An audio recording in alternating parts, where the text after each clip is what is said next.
Olá, sejam muito bem-vindos novamente ao meu canal Fabiano Costa, e eu quero deixar aqui desde já os meus agradecimentos a todos vocês que acessam o meu canal, que compartilham, que já curtiram, que já comentaram com amigos. Olha, já tem muita gente divulgando e me mandando e-mails, acessando as minhas redes sociais, meu Instagram, o WhatsApp, para poder sugerir temas e discussões aqui no meu canal.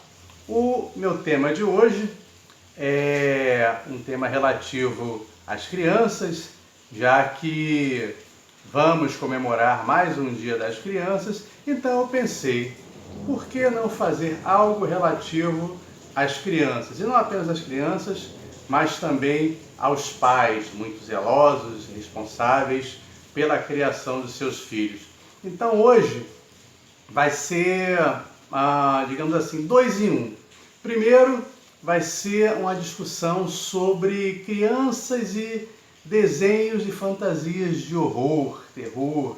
Qual a função do terror ou da fantasia de terror na formação de uma criança? Então, vocês estão falando com Fabiano Costa, que também é professor e pai, e vai mostrar a vocês que existe sim uma função. E a outra, que vem logo a seguir, são as dicas de cinema, hoje endereçado aos pequeninos, às suas crianças, aos seus filhos, neste Dia da Criança. Muito bem, então vamos lá, meus amigos. Primeira coisa que você tem que saber é que criança gosta de desenho, nós adultos também gostamos, e a indústria cultural, sabendo disso, ela produz desenhos com conteúdos também para adultos, mas hoje eu quero falar de desenhos especificamente voltados para criança. Desenho é para criança? Sim, desenho é para criança. Por quê? Porque o conteúdo fantasioso do desenho, ele dialoga com a criança, tá? E agora quem vai falar aqui é o Fabiano Costa, escritor, estudioso do assunto e também o professor, tá? Professor que tem a pedagogia como uma ciência muito séria, por sinal, pouco levada em consideração, sabe, pouco valorizada aqui no país, e que quando se fala em pedagogia associa-se diretamente somente a Paulo Freire. Paulo Freire não é o único pedagogo que existe, graças a Deus, tá? Sem desmerecer a obra dele, que muita gente gosta, mas eu, assim, andei lendo outras coisas, e essas coisas me ajudaram a formar a minha convicção de que a fantasia de terror, ou o terror, ele é fundamental na formação cognitiva dos indivíduos, das crianças, pré-adolescentes e adolescentes. Eu não vou me estender muito ao tema, porque esse tema levaria mais ou menos umas 2, 3 horas, uma palestra, sabe? Aliás, se você quiser me convidar para ir na sua escola, na sua empresa, para falar sobre esse e outros temas, além dos meus livros, é claro, eu estou aqui à sua disposição. É só entrar em contato, nós combinamos e eu estarei aí para conversar com professores, pedagogos e quem quer que seja a discutir sobre o tema. Então aqui eu vou falar muito rapidamente, tá? Só para vocês entenderem um pouco, de forma resumida, sobre o assunto. Primeiro, todo desenho dialoga com a criança, por quê? Porque todo desenho é fantasioso. Por mais que ele reproduza coisas que existam na realidade, o desenho é fantasia, tá? E ele é fundamental. Por quê? Porque toda criança ela é imersa em fantasia. A sua formação cognitiva ainda é muito mais fantasiosa, muito mais pertencente a um plano não concreto e abstrato do que ao nosso mundo. Então, assim, isso significa que Para as crianças não existem apenas a nossa realidade. Você é adulto, você que é pai, você já está convicto que a nossa realidade é a única, concreta, e que as situações reais é as que existem, as que valem. Para a criança isso não vale, tá? Para a criança, a nossa realidade, ela não tem convicção que a nossa realidade é a única, né? Na cabecinha dela, no mundo dela, existem diversas realidades que dialogam com o nosso mundo, certo? Então, assim, quer conversar com a criança sobre situações reais, concretas, você tem que inserir isso num contexto fantasioso que ela vai entender muito melhor. Daí porque você falar que Papai Noel existe, Coelhinho da Páscoa existe, enfim, é assim que você ensina a criança, criando fantasia, tá? Deu para perceber que não tem como você não fantasiar com uma criança. Ela aprende a lidar com o concreto a partir da fantasia, tá? Quantos mundos existem para essa criança? Depende da criança, tá entendendo? A cabecinha dela gira a mil, ela cria situações, personagens. A criança ainda não obedece às leis ou princípios da realidade, tá? A criança, ela está construindo isso. Daí porque é interessante, é importante você oferecer a ela o máximo de fantasia em termos de literatura, filmes, desenho, arte, e dialogar com ela também mostrar que você também é capaz de fantasiar. Pais que fantasiam e que entram nas histórias, contam histórias para as crianças, são pais que se aproximam e conseguem moldar melhor o mundo real para essa criança. Muito bem. Assim elas entendem melhor as situações da realidade e as situações do mundo real, do mundo concreto. No caso do horror e da fantasia, que é o nosso tema aqui, tá? A fantasia e do horror, tem muito pai que fala: ai meu Deus, eu vou dar terror para a criança,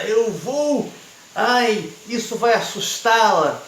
Pai responsável, isso assusta muito mais você do que a criança. A criança, por estar inserida em diversos contextos fantasiosos, ela consegue encontrar situações por ela mesma. Muitas das situações, elas não condizem com a nossa realidade. Então tem muito pai que fala: mas isso é ridículo. Ah, meu filho, isso aí é muito fantasia. Você está fazendo errado, pai. Deixa a criança encontrar a solução dela, que aos poucos, dessa solução, ela vai passar para outra, e outra, e outra, até chegar no contexto da realidade. É assim que ela faz, tá? Deixa ela construir as soluções dela, tá? Interfira, obviamente, direcionando para que ela não permaneça presa naquele mundo de fantasia. Então, nesse contexto, o horror, o terror, vai ensinar a criança a lidar com a tristeza, com a dor, com a perda, com a morte. Quando a criança descobre a questão da morte, né, que ela não é invencível, que ela não é eterna, tá? Ela não se choca como um adulto. Ela transpõe isso para as realidades paralelas dela, tá?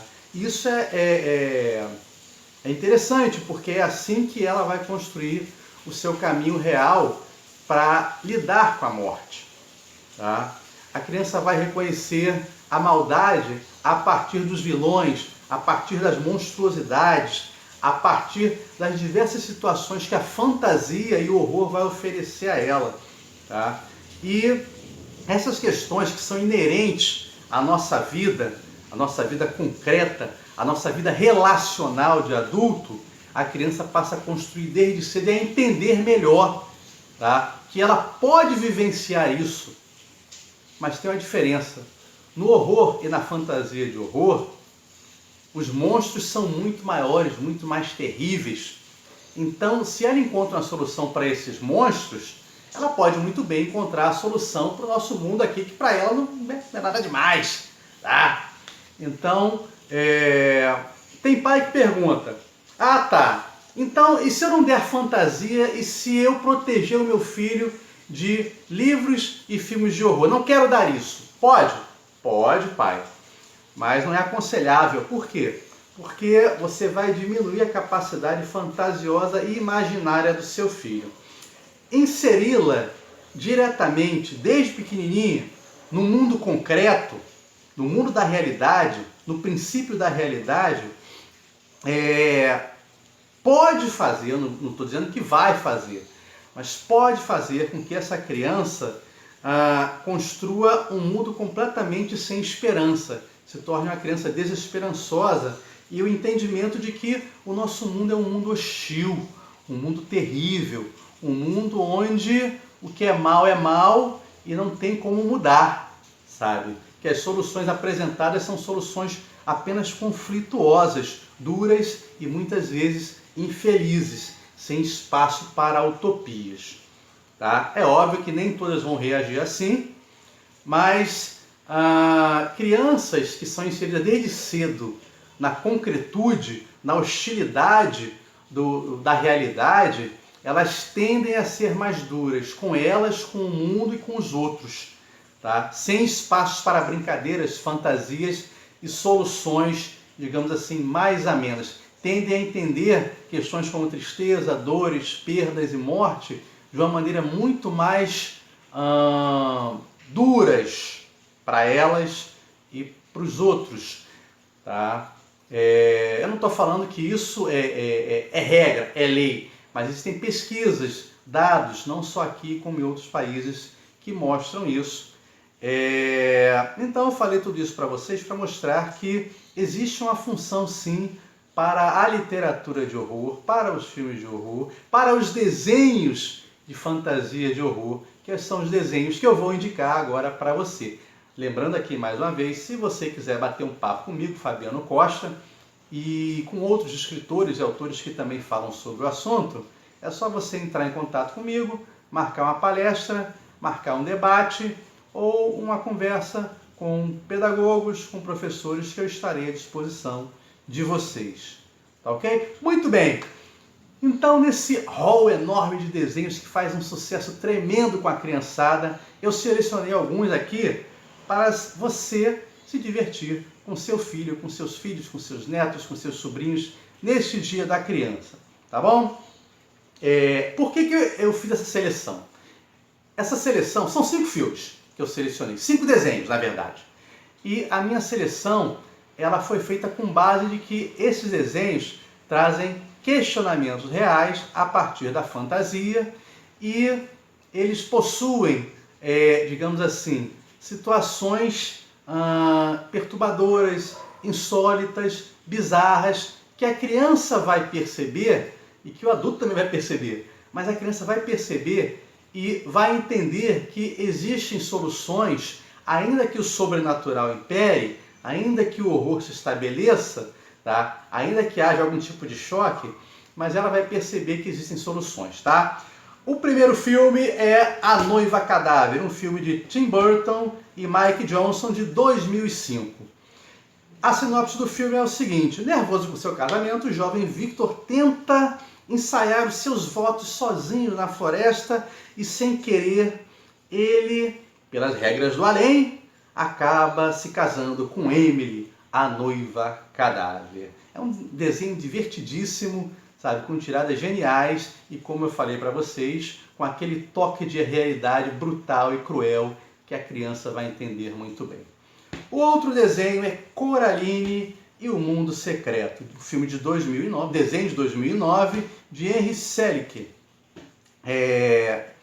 e baseado na obra do grande Neil Gaiman, né?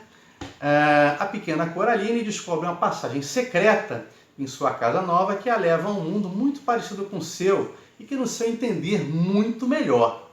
Só que com o tempo ela descobre que esse mundo paralelo possui segredos e uma estranheza que vai trazer consequências para ela. Tá? É um outro desenho assim, divertido, mas também perturbador. Ele é perturbador sim, tá? Perturba muito os adultos e a criança entende essa coisa dos mundos paralelos e realidades paralelas e as soluções que ela pode encontrar para as situações que o desenho apresenta. Tá? A nossa outra dica é A Casa Monstro, de 2006, de Jill Cannon. Esse desenho é um desenho assustador, porque a casa é assustadora, tá? Existe uma casa muito assustadora na rua em que 3 adolescentes moram. É a casa do Sr. Epaminondas, onde eles acreditam ser um ser monstruoso, tá? Que gosta de comer crianças. Tá? A casa monstro é apavorante mesmo, sabe? É apavorante para criança e para adulto, mas como eu falei para vocês, é um pavor que coloca a criança naquela situação limite, onde ela vai procurar entender como as coisas funcionam e as soluções para a realidade concreta. É uma outra dica muito interessante, a Casa Monstro. Essa dica agora é divertidíssima, adoro esse desenho. O Estranho Mundo de Jack, também de R. Selick, é de 1993. Jack Skellington, Jack Esqueleto, se cansa do Halloween, já que ele é o organizador do Halloween, e, por um acaso, ele conhece a festividade do Natal e toda aquela alegria. O que o Jack faz? Ele decide fazer o Natal na Terra das Bruxas, e para isso ele sequestra ninguém mais que Papai Noel, tá? Quais as consequências disso? Jack vai entender que não se pode fazer tudo que se quer, tá bom? Olha, é um desenho que eu não paro de rir com esse desenho, é divertidíssimo. É um mundo bizarro, é um mundo sobrenatural, né, do Jack, do Halloween, mas que é diversão garantida para você e para o seu filho. E para fechar aqui as minhas indicações para o Dia das Crianças, Frankenweenie, um desenho de 2012 de Tim Burton, baseado num curta-metragem de 1984, de mesmo nome, fala sobre a relação de Victor, menino Victor, com seu cão Sparky. Sparky morre atropelado, Victor cai numa tristeza profunda, mas como é um garoto muito inteligente, ele consegue trazer novamente o seu cãozinho à vida. Quais as consequências de trazer o seu cãozinho já morto novamente à vida? É o que Victor vai descobrir ao longo deste desenho. Como eu falei para vocês, é um desenho que tem questões existenciais, questões ligadas à nossa realidade, mas contado de uma maneira fantasiosa. Tá bom? Espero que vocês se divirtam com seus filhos nesse Dia das Crianças, assistam as minhas indicações e para de bobeira, pai, deixa teu filho assistir desenho de terror, deixa ele assistir filme de terror, deixa ele assistir fantasia. Afinal de contas, aqueles contos de fadas que nossas mães, nossos avós contavam pra gente na nossa infância, Era Uma Vez, também é recheado de muito medo, de muito horror, mas camuflado pela fantasia. A criança percebe isso, embora nós pais muitas vezes contemos sem percebê-la. Se você gostou, dá joinha no meu canal, você curte, compartilha e entre em contato comigo se quiser. Uma das minhas obras, À Meia-Noite, Histórias Fantásticas do Nosso Interior ou Contos de Medo, estamos aqui à sua disposição para vendê-los a preços promocionais nesse mês de Halloween, que é outubro. Tá legal? Bom Dia das Crianças para vocês e até a próxima!